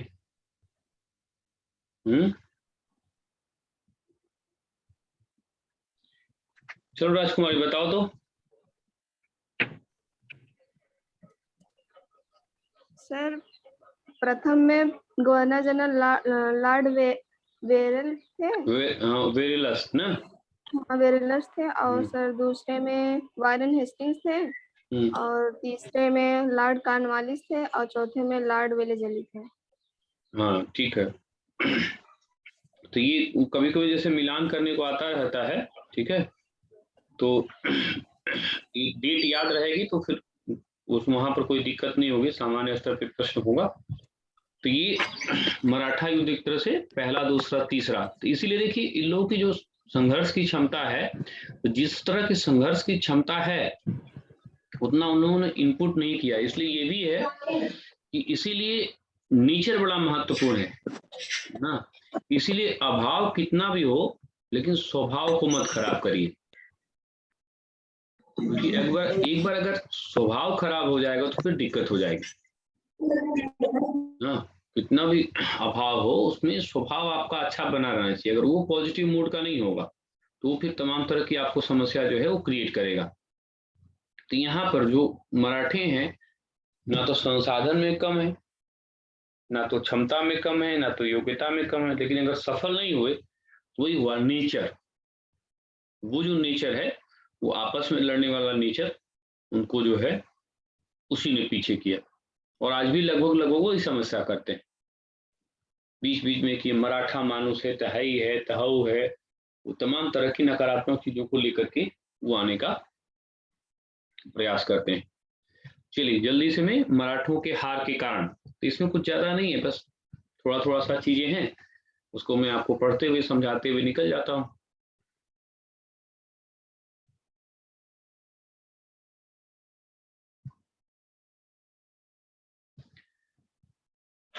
इसमें एकदम औसत स्तर की चीजें हैं, तो उसमें बहुत ज्यादा मेहनत नहीं करना, सामान्य सी चीजें हम लोग देखते हुए निकल जाएंगे। ये पहला कारण क्या है, एकता का अभाव, तो हम लोग अभी देख ही रहे थे। ये मराठवाड़ा है, छोटे छोटे राज्यों में विभाजित है, और ये जो छोटे छोटे राज्य हैं इसमें क्या है, ज्यादातर जैसे सामंत हैं, आंतरिक कलह यहाँ पर महत्वपूर्ण है। और वो क्या होता था कि उनकी निष्ठा राज्य के साथ हुई नहीं, और जब राज्य के साथ निष्ठा नहीं होगी तो सीधी सी बात है कि उनका ये संगठन जो है नहीं बन पाएगा। तो एक कभी हुए नहीं, और जब एकता रहेगी नहीं तो संगठन भी सुगठित नहीं रहेगा ना। जो मराठी हैं सबका अलग अलग सत्ता हो जाएगी, अलग अलग सत्ता होगा तो फिर वही दिक्कत होगी। फिर यहाँ पर देखिए वही हुआ कि नाना फडणवीस देख लीजिए, अगर नाना फडणवीस के बाद देखिए तो नाना फडणवीस के बाद लगभग योग्य लोगों का अभाव हो गया, और योग्य लोगों के अभाव की समस्या आएगी। फिर ये भी है कि इन लोगों का जैसे जो क्षमता है, जैसे अपनी सेना है, सेना को जितना प्रयास मैसूर ने अपने आप को करने में किया, इन लोगों ने एकदम नहीं किया। कूटनीतिक योग्यता इसलिए भी नहीं है कि 14 सरदेशमुखी उनको वसूलना है, 14 सरदेशमुखी अगर वसूलेंगे तो सीधी सी बात है क्या है कि वो राज्य आपके साथ प्रेम से कैसे रहेंगे। ये भी माना जाता है कि जो इन्होंने गुरिल्ला युद्ध पद्धति छोड़ दी वो भी इनके हार का एक कारण माना जाता है। हाँ, शिवाजी के जो आदर्श थे, उन्होंने सब लोगों को एक साथ मिलाकर के काम करने का प्रयास किया था, यहाँ पर वो एकता लगभग उनका खंडित होगी, सैनिक संगठन का लगभग अभाव होगा। हाँ, और इसका घाटा ये होगा कि ना तो एक शक्ति बन पाएंगे, ना तो उनके पास आय का संसाधन ठीक से हो पाएगा, और 14 सरदेशमुखी से उनका दोस्त कम बनेंगे और दुश्मनी बहुत ज्यादा होगी। दूसरा, कभी कभी हम ठीक भी होते हैं तो सामने वाला ज्यादा मजबूत हो जाए, तब अगर वो ज्यादा मजबूत हो जाएगा तो भी। दूसरी ओर देखेंगे तो अंग्रेज क्या है, उनके पास सेना बेहतर है ना, प्लासी जीत चुके हैं, बक्सर जीत चुके हैं, उसका भी फायदा उनको हुआ। फ्रांसीसियों पर लगभग उन्होंने विजय प्राप्त कर ली, उसका हुआ। दूसरा, उनका कार्य करने की शैली बहुत बेहतर है, उनका मोटो एकदम क्लियर है, वहां पर नेतृत्व का संकट नहीं है, एकीकरण की क्षमता है ना, आंतरिक रूप से कलह की स्थिति नहीं है। यद्यपि वो देश से बाहर हैं लेकिन उसके बाद भी वो एक शासन के लिए काम कर रहे हैं, यानी सामने वाला जो है वो भी महत्वपूर्ण है। तो इस सामने वाले के कारण भी जो है मराठे, तो इसको बस एक बार आप हल्का सा पढ़ लीजिएगा, इसमें कुछ ऐसा नहीं है जो आपको बहुत अधिक कुछ क्रिएट करेगा, ठीक है। इसमें ऐसा कुछ नहीं है जो आपको बहुत चीजें कुछ क्रिएट करने वाला है। तो ये मैसूर राज्य की मराठों की कहानी जो है वो इसी तरह से बस आप देख सकते हैं।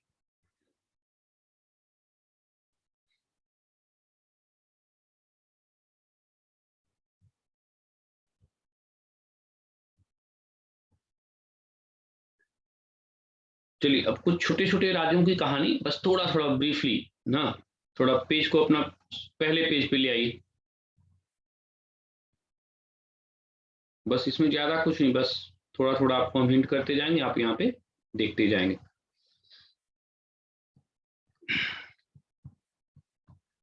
पंजाब वाला नोट्स आपको भेज देंगे तो बाद में करा देंगे, पहले ये पंजाब छूटा है उसको रहने दीजिए। ये देखिए हम लोगों ने ये राज्य 3-4 राज्य जो है वो कर लिया मैंने, हम लोगों ने। अभी कुछ छोटे छोटे राज्यों पे चर्चा करेंगे, थोड़ी थोड़ी सी जानकारी यहाँ से बस थोड़ा थोड़ा सा करते जाइए। हैदराबाद, हैदराबाद का इतिहास, तो हैदराबाद में निजाम मुल्क की परंपरा है, ये सब चीजें आप देख लेंगे। अब आइए हैदराबाद के विलय की प्रक्रिया देखिए। देश के स्वतंत्र होने के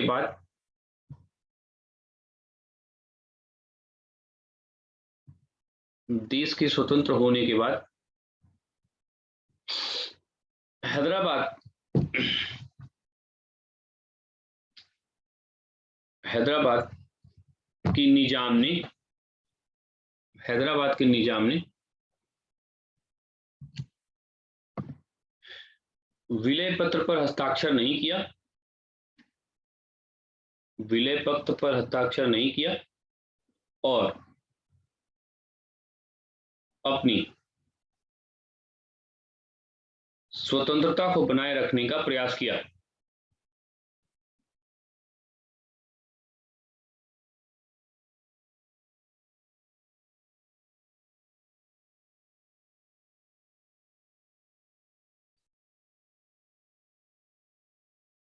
स्वतंत्रता को बनाए रखने का प्रयास किया। इससे एक अलग प्रकार की समस्या उत्पन्न हुई।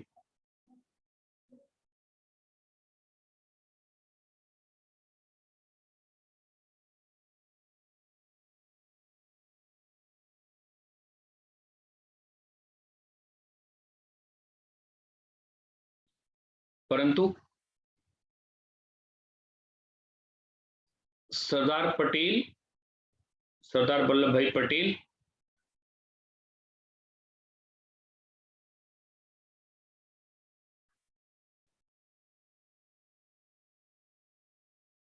की द्वारा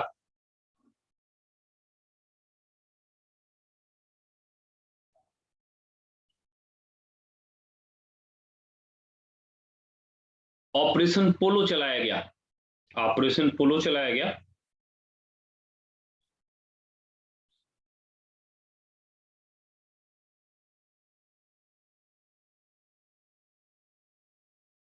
और ऑपरेशन पोलो से कि हाँ, पोलो POLO ऑपरेशन पोलो चलाया गया और 1948 में हैदराबाद को मिला लिया गया।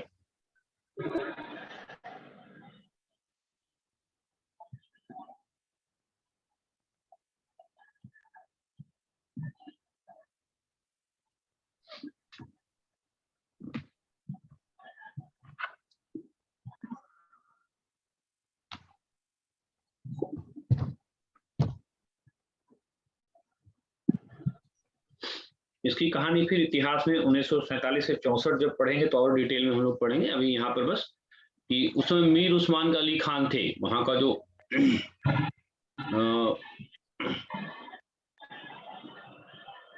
जो एक तरह से निजाम है, उसका नाम है मीर उस्मान अली खान। तो हैदराबाद के विलय की प्रक्रिया हो गई और हैदराबाद जो है भारत का अंग बना, इसका मतलब सैनिक कार्रवाई के बाद। बस इतना चीजें। कर्नाटक के इतिहास में आपको ज्यादा कुछ नहीं करना है, बस संस्थापक सादुल्ला खान और मोहम्मद अली खान, ये महत्वपूर्ण है। भरतपुर राज्य का इतिहास, भरतपुर राज्य का इतिहास।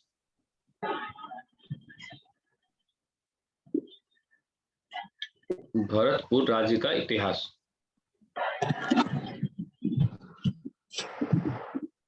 ठीक है। अब ये जो भरतपुर राज्य की स्थापना है, तो भरतपुर राज्य की स्थापना ये चूड़ामणि के द्वारा की गई। पहला शासक कौन है? चूड़ामणि। चूड़ामणि ने अनेक दुर्गों का निर्माण किया और भरतपुर राज्य की नींव लिया, लेकिन मुगलों से बार बार पराजित होने के बाद इसने आत्महत्या कर ली थी। इसके बाद बदन सिंह आए। बदन सिंह को अहमद शाह अब्दाली ने राजा की उपाधि दी और इसी परंपरा में सूरजमल हुआ। सूरजमल को प्लेटो या अफलातून कहते हैं, इसकी नीतियों के कारण। जो पानीपत का तीसरा युद्ध था, तो इसने कहा था मराठों से कि गुरिल्ला युद्ध पद्धति को अपनाएं, लेकिन मराठे नहीं मानते हैं, इसलिए युद्ध में भागीदारी नहीं करता है। तो ये चूड़ामणि, बदन सिंह और ये सूरजमल। तो एक आध बार क्वेश्चन यहाँ पे एकदम सिंपल रूप में कि भरतपुर राज्य की स्थापना किसने की, वास्तविक संस्थापक कौन है, राजा की उपाधि किसको मिली, जाट जाति का अफलातून क्यों करते, एकदम औसत स्तर का जो इतिहास है वो यही है। फिर रुहेलखंड की स्थापना बीर दाऊद और अली मोहम्मद ने करी। अब यहाँ के बाद फिर सवाई जय सिंह पे आएगी ना, ये जयपुर, सवाई जय सिंह की परंपरा। तो जयपुर की स्थापना, आधुनिक जयपुर की स्थापना 1722 में मुख्य इसका जो आर्किटेक्ट है पंडित जगन्नाथ के द्वारा ये किया गया और ये आधुनिक जयपुर की स्थापना हुई ना। अश्वमेध यज्ञ की परंपरा, अंतिम हिंदू शासक जिसने अश्वमेध यज्ञ कराया, इसमें ब्रैकेट में लिख लीजिएगा। अच्छा लिखा हुआ, हिंदू परंपरा के अंतिम शासक जिसने 2 अश्वमेध यज्ञ कराए, ठीक है। फिर इसने 5 नक्षत्रशालाएं बनाई।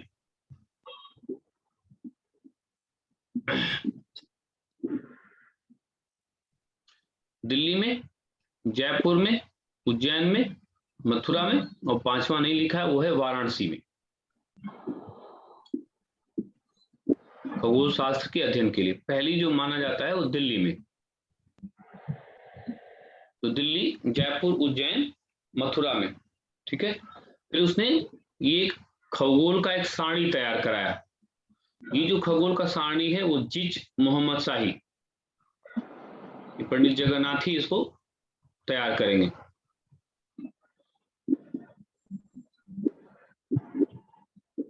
पंडित जगन्नाथ इसको ये तैयार करेंगे।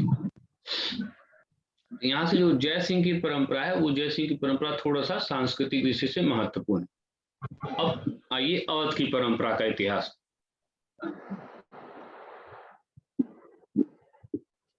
थोड़ा सा इसमें लिखिए।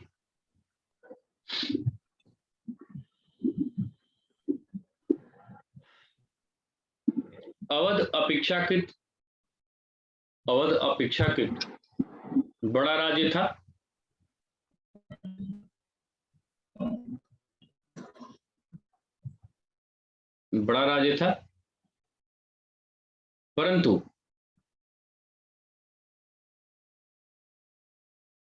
परंतु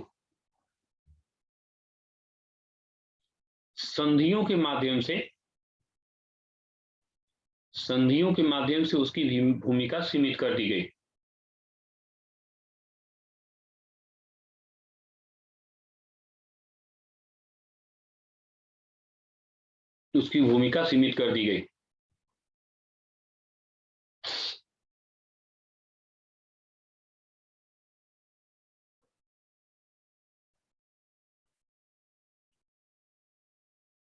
संधियों के माध्यम से अवध से धन प्राप्त किया गया।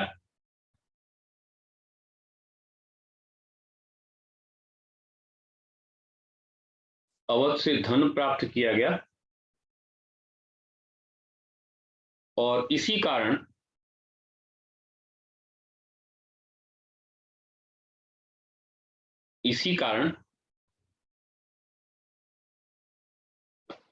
अवध को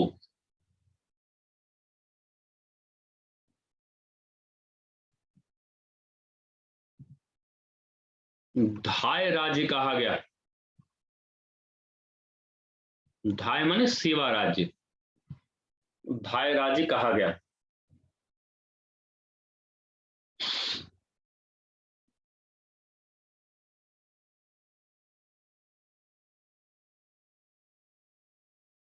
इसे मध्यवर्ती राज्य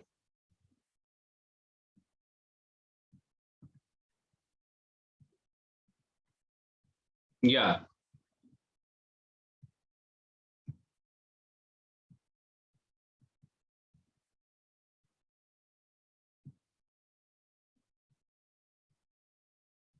बफर स्टेट भी कहा जाता है।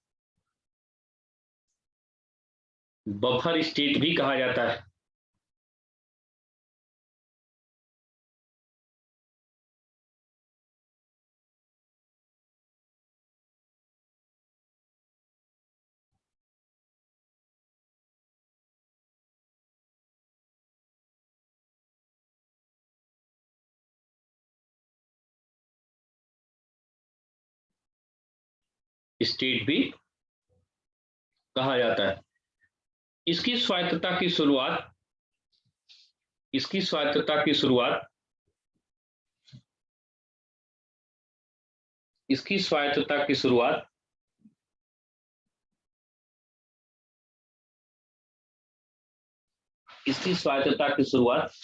सआदत अली खान से होती है।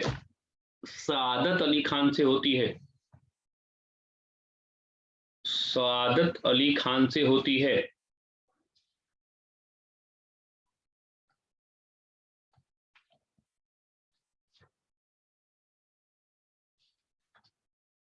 सआदत अली खान से होती है।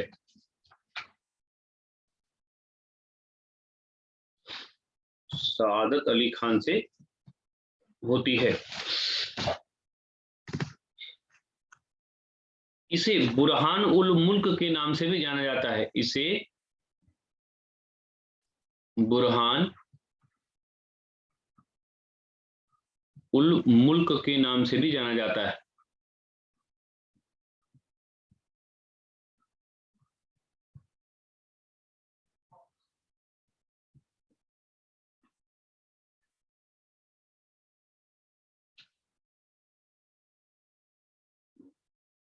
अब देखिए, यहां पर स्वायत्तता शुरू हुई, ये सआदत खान से शुरू हुई 1722 से 39।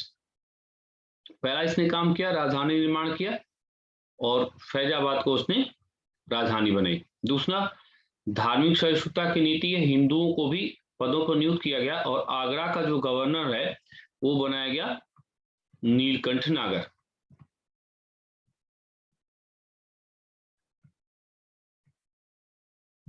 ठीक है, लेकिन नादिर शाह को इसने सुझाव दिया कि आप दिल्ली पर आक्रमण करिए और आपको एक दिन में 1 करोड़ रुपया मिलेगा। तो दिल्ली पर उसने आक्रमण किया और 1 करोड़ क्या, उसने कहा कि 20 करोड़ मिलेगा। नादिर शाह ने आक्रमण किया, दिल्ली में कुछ नहीं मिला। अब उसने कहा कि सआदत खान से कि आप 20 करोड़ दीजिए, आप बोले थे 20 करोड़ मिलेगा ना। वो जानता था कि इसके सामने जाएंगे तो ये मार देगा, इससे बढ़िया अपने को मार लिया जाए। तो नादिर शाह के, इसको अब ऐसे भी याद कर लीजिए, 20 करोड़ के चक्कर में इसने विष पी लिया ना। इधर भी 20 है और इधर भी 20 है ना। तो शुरुआत पर पूछेगा तो आप क्या बताएंगे? शुरुआत पूछेगा तो बताएंगे कि सआदत खान से परंपरा की शुरुआत होती है। सआदत खान ने किया क्या? तो सआदत खान ने जो किया वो ये परंपरा की शुरुआत करी, फैजाबाद को राजधानी बनाया, धार्मिक सहिष्णुता की नीति लागू करी, लेकिन नादिर शाह के दबाव में उसने आत्महत्या कर ली। इसके बाद क्या है, उस सफदरजंग शासक होता है। सफदरजंग यहाँ पर शासक होता है। ये यहां से एक नई परंपरा शुरू हुई जिसको बोलते हैं नवाब वजीर की परंपरा। मणिपुर के युद्ध में इसने भागीदारी किया और मुगल नवाब से वजीर का पद प्राप्त किया, बाद में उसी को विशेषण बना दिया गया। तो यहाँ के बाद से ही सब लोगों को क्या करने लगे, नवाब वजीर की परंपरा। धार्मिक सहिष्णुता ये भी जारी करेगा और इसी समय से लखनऊ संस्कृति के विकास की प्रक्रिया जो है वो शुरू होगी। तो सफदरजंग से ही लखनऊ संस्कृति के विकास की प्रक्रिया शुरू होती है। जो सफदरजंग का कार्यकाल अगर देखना चाहेंगे तो ये 39 से 1739 से लेकर के 54 के बीच में ये शासन करता है। इसके बाद जो परंपरा है वो सुजाउद्दीन की परंपरा है। तो सुजाउद्दौला की जो परंपरा है वो सुजाउद्दीन की परंपरा 1754 से लेकर के 1775 तक है ना। इसी समय रोहिलखंड को अवध राज्य में मिलाया गया था और अगर ध्यान से देखिए तो प्लासी भी इसी समय हुई है और बक्सर भी इसी समय हुआ। दोनों समय शासक यहाँ पर कौन है, वो सुजाउद्दौला है। अब उसके बाद जो है आसफुद्दौला है। अब आसफुद्दौला का अगर कार्यकाल देखेंगे तो ये 1757 से लेकर के 97 तक। पहला काम उसने ये किया कि फैजाबाद से राजधानी लखनऊ आ गई। दूसरा, लखनऊ में इसने इमामबाड़ा का निर्माण कराया, इसका मुख्य उद्देश्य मुहर्रम मनाना था और इसका वास्तुकार जो था उसका नाम था किफायत उल्लाह। किफायत उल्लाह, किफायत उल्लाह जो है इसका ये वास्तुकार है। उसके बाद जो शासक हुआ उसका नाम है सआदत खान द्वितीय। संधि पर यही हस्ताक्षर किया था। तो इसका पीरियड जो है आपका सआदत अली खान का, ये 1797-98 से लेकर के और ये 1819 तक शासक रहता है। 1819 तक ये शासन रहता है सआदत खान। तो यानी पूछेगा कि वेलेस्ली के समय सहायक संधि पर हस्ताक्षर किसने किया, ये सआदत अली खान दूसरा। इसके बाद गजाउद्दीन हैदर अली खान हुआ और ये जो हुआ वो 1839 से लेकर के 47 के बीच में। और यही जो है इसको बादशाह खान की उपाधि मिली और वासा खान की जो उपाधि मिली है वो इसको लॉर्ड हेस्टिंग्स ने दिया है।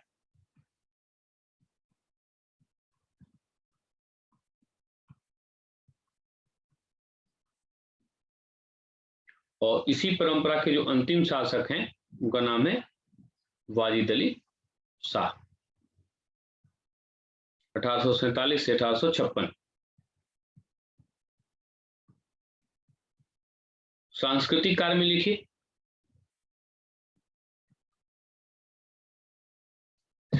वाजिद अली शाह ने एक विशेष प्रकार की राग की खोज की, विशेष प्रकार के राग की खोज की, विशेष प्रकार के राग की खोज की। इस राग को अख्तर पिया कहा गया है, अख्तर पिया कहा गया है।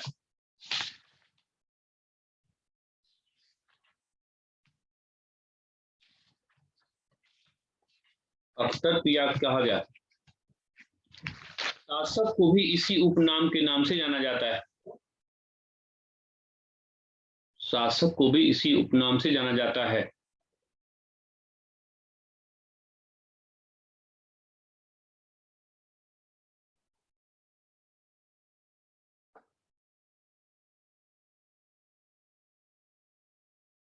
इसी उपनाम से जाना जाता है।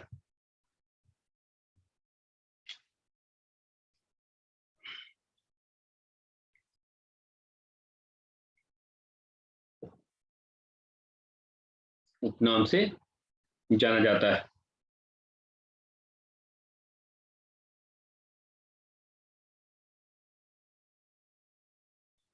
वे नाटक की परंपरा से भी संबंधित थे।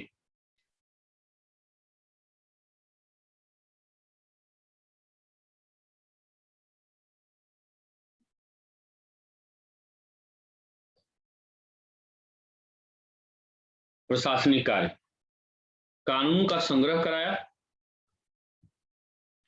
कानून का संग्रह कराया जिसे जिसे जिसे दस्तूर ए वाजिदी,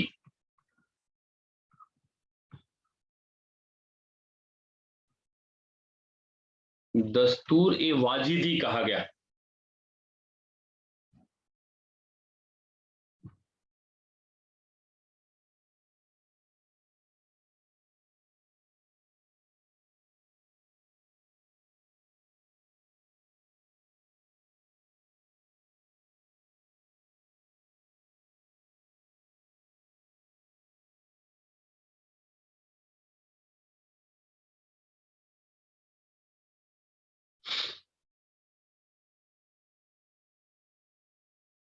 अवध का विलय किसके समय हुआ था? कौन गवर्नर जनरल था?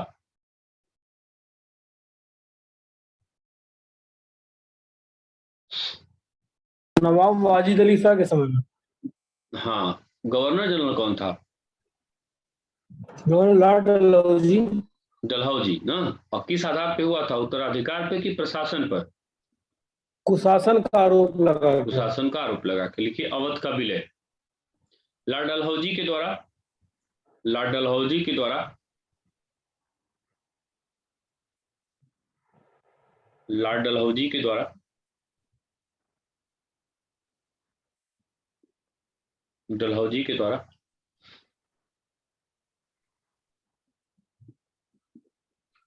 अवध पर कुशासन का की आरोप, रिपोर्ट को आधार बनाया। हाँ, कुशासन का आधार बनाकर राज्य में मिला लिया गया।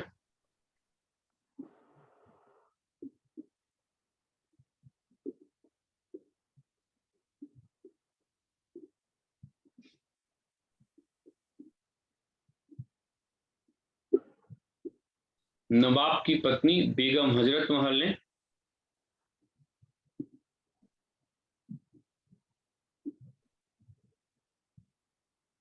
बेगम हजरत महल ने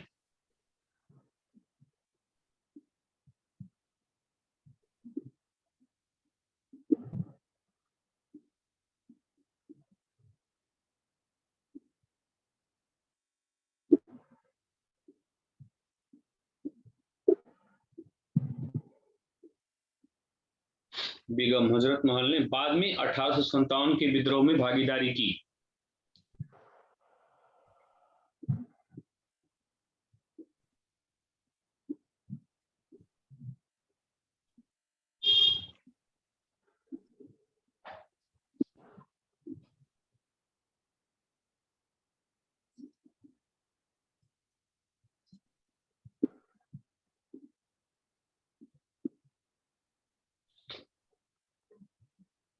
ये पढ़ाने की नहीं, तो लिटरल मैंने बात करी, बस एक नोट्स, उस पर थोड़ा सा आपको फैक्चुअल चीजें उसको आप एक दो बार दोहरा लेंगे। यहाँ कुछ समझने का नहीं है, क्योंकि कुछ है ही नहीं तो समझने का कहाँ से। बस फैक्चुअल चीजें, कभी कभी एक आध क्वेश्चन जैसे उठा के वो पूछ लिए तो वो आप वहां पर थोड़ा सा ध्यान देते,